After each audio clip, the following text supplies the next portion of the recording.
सर्दियों की एक शांत शाम थी।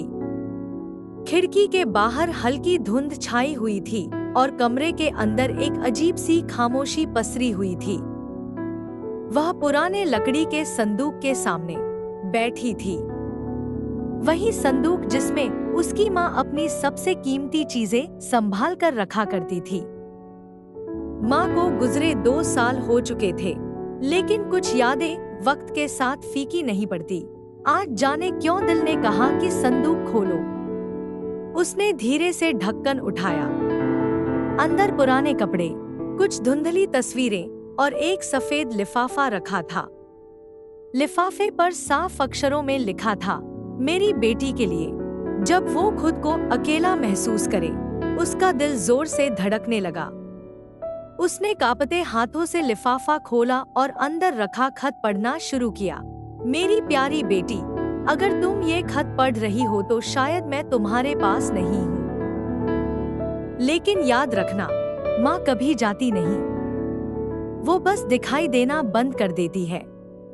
मुझे पता है तुम बहुत मजबूत बनने की कोशिश करती हो, लेकिन बेटा, मजबूत होना और रो लेना दोनों साथ चल सकते हैं। जब भी लगे कि दुनिया तुम्हें समझ नहीं रही, आईने में देखना, तुम्हें वहां मेरा अक्स दिखेगा।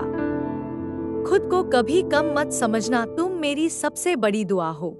खत पढ़ते पढ़ते उसकी आंखों से आंसू बहने लगे। उसे वो दिन याद आया जब उसने गुस्से में माँ से कहा था कि आप मुझे समझती ही नहीं।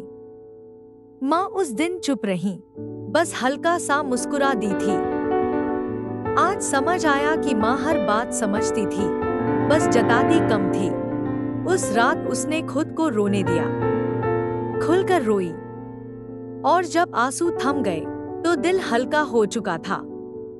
उसे लगा जैसे किसी ने उसके सिर पर प्यार से हाथ फेर दिया हो।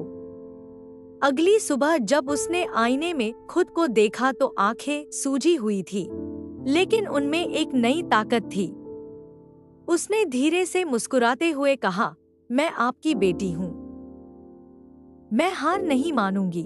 कुछ रिश्ते कभी खत्म नहीं होते, वो हमारे अंदर सांस लेते रहते हैं, कभी याद बनकर, कभी ताकत बनकर और कभी दुआ बनकर। अगर इस कहानी ने आपके दिल को छुआ हो तो वीडियो को लाइक जरूर कीजिए। ऐसी ही दिल से निकली सच्ची और भावुक कहानियों के लिए हमारे चैनल नाजिया के अनुभव को सब्सक्राइब करें और बेल आइकन दबाना ना भूलें।